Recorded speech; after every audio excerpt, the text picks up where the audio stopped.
This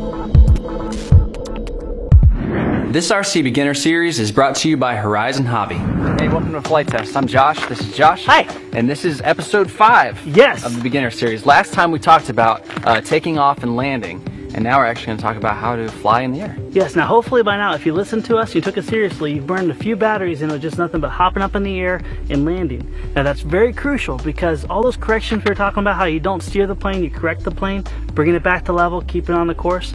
Now when we talk about left hand and right hand turns, you're going to do nothing but the same, but higher up in the air and at different times. Right. So basically every time you do a correction is nothing but taking an airplane from a certain attitude and bringing it back to level. Now it's always good to have a buddy with you. Yes. And buddy. if you have the capability to do the buddy box with an experienced pilot, that's always a good deal. But if you don't, it's good to have a buddy anyway. It's good to have a buddy. And also for hand launching planes too, it's always nice not to try to have to launch your own airplane and catch the sticks really quickly. Right. You know, you can do that, but it's safer and more fun if you have a buddy helping you out. Now, do you want to put this up in the air? We can talk about it while it's up there? Yeah, let's just go ahead and do some angle things on the ground just to talk how some of the principles of stick movement are going to work. Sure. Now, when you're taking off and landing, if the plane wandered, you're correcting it back and forth, bringing it back to its heading, bringing it back on course. Now, when you're up in the air, there's going to be one key difference, and that is when you're in a turn and you want to stay in that turn, something's going to happen. Why don't you hold that airplane at an angle here? All right, so you're straight and level right now. We give it a turn, it starts turning. Now what's happening here? It's angled this way. And this wing is also banking down, it's also losing lift. Right. So what's going to happen is the plane's going to gradually fall. You got to counteract that with something. The elevator? Elevator, you got it. So whenever you put your plane into a turn, you're going to simply bank it, and then you're going to pull back on the elevator ever so slightly. Okay. Now, the more you bank, the more aggressive you have to get in the controls, but if you listen to our earlier episodes, minute turns, keep it down below 20 degrees, keep it simple. Right. You ready to go? One more thing. Okay. You're in a turn. Yes. You're done turning. What do you think you do? You want to level back out. You want to level back out. Every action requires an opposite action, right? That's science. That's science. You're going to want to give the opposite input until your wings come back to level. And one thing you don't want to do is when you input your turn, you don't want to just hold your rudder the whole entire time. That'll give you something called a spiral. So establish your bank angle. In this case with the rudder, it's with 3-channel. There we go. Give your turn. Once you're done with the turn, neutralize, back with left rudder. And you can see the stick movements are about the width of your thumb. Okay, very small. Very, very small. All right, let's put it up in the air. Okay, let's go. All right, so once we get it up in the air, the first thing we're going to do is gather our orientation. Yes, but also the first thing we want to do is make sure we always take off in the wind. Yeah. Now, on our last episode, we were taking off this way, but the wind has changed since then. Right. It's now blowing this way, so we want to take off that way. Okay. You got it. And once again, throwing a simple couple blades of grass up in the air, watching which way it falls is very good. All right, our controls are all good. Our CG is done. Always do that before every flight. Ready to do this? Let's go. We're going to take off. Now, the only difference is we're going to practice one turn at a time. Okay. All right? Now, if you get in trouble, obviously we'll be trying 2 turns, but our goal in this case is to try nothing but left-hand turns. Okay. All right? So we're going to take it off. We're going to slowly climb. We're going to do our left-hand turns. We're going to try to do 90, level out, 90, level out, 90, level out. That constant movement will reinforce the muscle memory with your finger to always bring it back to level. Let's see it. All right, let's do this. All right, we're going to take off. There we go. Now we're focusing. We're just going to climb out a little bit. Nothing too drastic. We're going to start our first input. There you go. There's left. We're going to straighten out.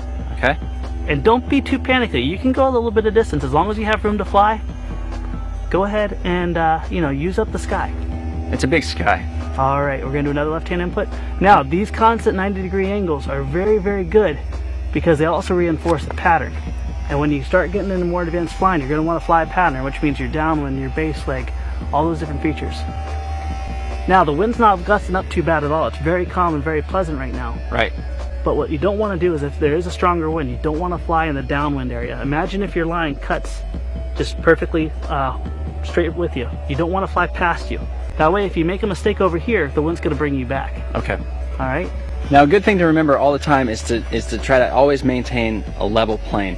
And when you're flying away from yourself, it's pretty easy to know which way the stick should go to control the direction of the plane. Left is left, right is right. But when you're flying back towards yourself, if you think of the plane as a tabletop and you want to keep that table level all the time, you want to point the stick at whatever side of the table is sagging, is hanging lower. So that will bring it back to right. So if you're flying towards yourself and you see that right wing, which is now on your left, is sagging down a little bit, you give a little bit of left input and it'll right itself. Very true.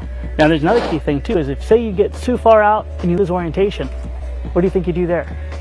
When I get too far away and I lose orientation, you can't tell if the plane is heading towards you or away from you, I make a turn, because I know if I put some left input and it goes to the left, that means that the plane is flying away from me. If I put some left input and I see the plane go to the right, that means that it's flying towards me. Very cool, very cool. Now while we're up here nice and high, you don't want to get to the point where it's a spec, but you do want to carry it nice and high. Say you make a mistake, you'll have time to recover. Now if you do get in a bad situation, the first thing you want to do, chop that throttle. Chop the throttle, reduce your speed. That's going to slow down your speed, and then you can concentrate on getting it back to level. All right? Now while we're up nice and high, let's go ahead and do a stall. You always want to do your stalls into the wind. So we're going to go ahead and finish off our left-hand pattern. Yeah, so what we're doing now is we're checking the flight envelope of the plane, and that means the characteristics. And the characteristics of each plane is going to be different, so it's always good to check them out, and we're going to see what this one looks like when it stalls. All right, we're going to throttle back, we're going to pull back up until all the lift is depleted, and there you go, you can see it drop its wing. Right. Now the simplest way to recover from a stall is to relax. Take a deep breath, neutralize the controls, and slowly let it gain speed. And half the times, especially if you chose the right trainer plane, the plane's going to self-stabilize, and then you simply recover out of it. That's another good reason to take it up a few mistakes high. So you have plenty of time to adjust. So say you get in a steep stall, and now you're oscillating. Uh-oh. All right, see that? Stalling over and over again. Yes. Now what's not the answer? Throttle up. Throttle up, but and also... elevator back. Yeah, if you keep holding your elevator back, it's just going to get worse and worse. That's an oscillating stall. The best thing to remember is at the top of that oscillating stall, a little burst of forward momentum, boop, or at the bottom of the oscillating stall. You give it a little bit of down? A little bit of down. Okay. Life is good. Now this is most predominant on gliders. Okay. Gliders like to fly, or motor gliders like the Park Zone Radian, those kind of planes. They'll get in oscillating stalls. These powered planes, if you simply relax, half the time it'll come out of it. Like I'm going to go ahead and put it in a nice steep stall attitude here. And I'm just going to relax. Look what happens. Yeah. Pretty easy, huh? Yeah, it came out by itself. Another method when you get into a steep oscillating stall is to simply turn out of it. Wait till it pitches up, a little bit of a turn input. It's going to take away that energy. Gotcha. It's gonna recover nicely. Now another thing you want to check on your plane is the glide slope. So we'll get up nice and high, and we'll see what it's like when we chop the throttle and basically keep our hands off. And really, the only time you want to be at full throttle is when you're climbing. Or if you're trying to impress a girl. Or if you're doing a high-speed buzz. That'll come later. All right, I'm going to go ahead and throttle back. And on a good trainer, you shouldn't have really any hardcore pitch issues, but you should notice that the nose drops down and that it's not climbing anymore for you. If you constantly try to hold it in the climbing attitude, you're going to stall. And this with no input right there. Yep, this is your glide slope right here. You can see it's going down in a nice gentle clip. Now, it's much better to take a walk of shame and land this far away from you and have it land with the motor off and the wings level. You'll almost always be okay unless you hit a house or a fence post or something like that. And when you do give throttle, right around the half throttle or point mark with the throttle is where you're going to notice that the plane's going to naturally want to climb. Right. All right, especially on the Super Cub LP, half throttle is just cruising around. See, it's not losing altitude or gaining altitude. Yeah. You go a little higher, you can see it's naturally going up. Cool. All right, so once you've mastered the left-hand turns and the right-hand turns, right and left basically being both the same, you get to start challenging yourself. Okay. And I strongly recommend practice flying your patterns gaining altitude and losing altitude too. That's going to help you with taking off and landing, and also setting up the both patterns from each one. But there's something called a figure eight. Yes. And that's exactly what it sounds like. You know what that is from when you did figure skating. Oh yes, exactly. Earlier in life. Figure eight is nothing but nice smooth turns to the left and then to the right, hopefully making where it crosses right in the middle. Like a giant 8 in the sky. This is going to teach you how to do constant turns and corrections at key moments. This is also going to help you set up for more advanced maneuvers. Practice doing your figure eights, climbing and losing altitude. So do your figure eight while you're carrying more throttle and gaining altitude. This is going to teach you about your envelope that you're flying in, and then losing altitude, and it's going to teach you how to maintain the envelope in your glide slope. Cool.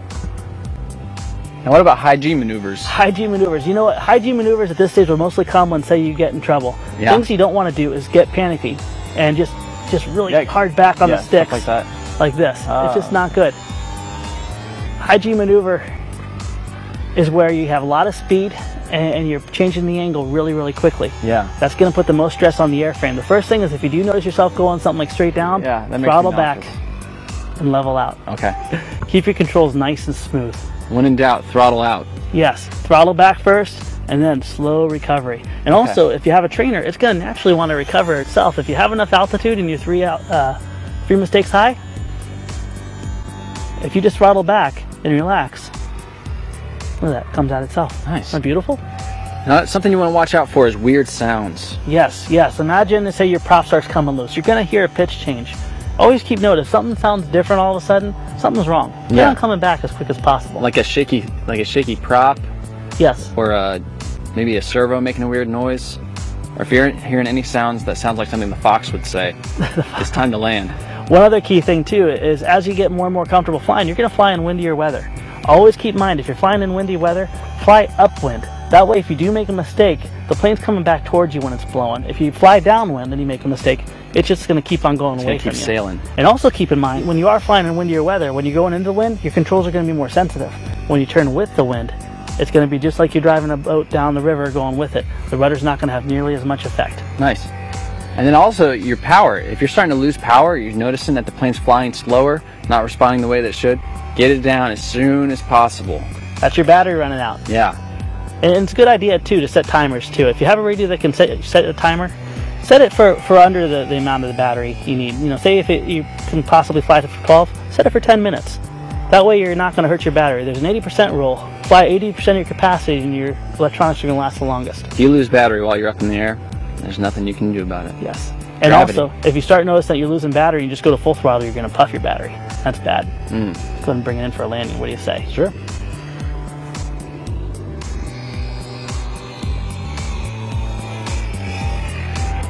Nice, man. Thanks. Looking good. All right, so let's recap. Yes. First of all, you want to take off into the wind. Always take off into the wind, and if you have to reposition yourself to take off into the wind so you can land and take off correctly, all the rules we talked in the previous episodes still apply. Once you get up there, get your orientation, figure out how to go right and left, get comfortable with the different directions. And keep in mind that you never want to hold the stick in one spot constantly. You never want to just hold left or hold right. That's going to give you a spiral. You want to establish your bank angle and then use a little bit of elevator to bring you around too, if needed. On a real shallow bank, you may just only be holding just a little bit of rudder, but don't just hold it and forget about it. And keep the plane level when you have it up there. If you're flying towards you, then your inputs are going to be reversed, but a good way to remember it is whichever wing is hanging down, you're going to point the stick towards that wing to bring it back to level. Yep, your up and down is never going to change no matter what though. Right. Unless you're upside down, but that's next episode. And when you're up in the air, you also want to learn the flight envelope, and that's the characteristics of your plane. What does it stall like? What does it glide like? How does it feel at different speeds? Theoretically, if it's a good trainer, when you decrease throttle, it's going to go down on the nice glide slope. When you give it more throttle, past half, it should give you a nice gentle climb. Right in the middle on most trainers is nice level cruise. And you can also use your trims to set that up as well too. If you get into trouble, it's too far away for you to gain orientation, just put it into a turn so that it doesn't stray too far, and keep an eye on landmarks so that you know where it goes down and you go find it. Yes, and when you are far away, if you give it a turn and you don't know the orientation, you give it left and it goes right, you're heading towards you. Then just use your table analogy, bring it all the way home. Right. If left is left, right is right, it's going away from you, turn it around. But it's always a good idea to keep it out in front of you where the wind is pushing it back towards you.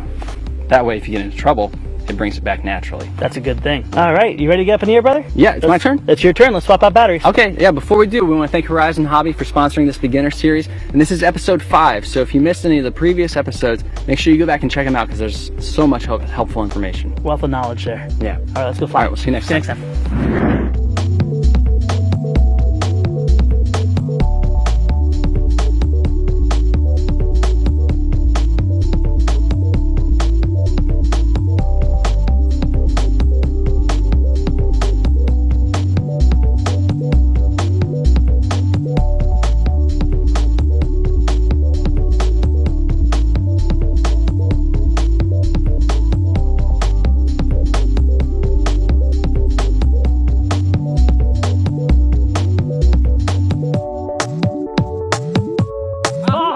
That's how you do it.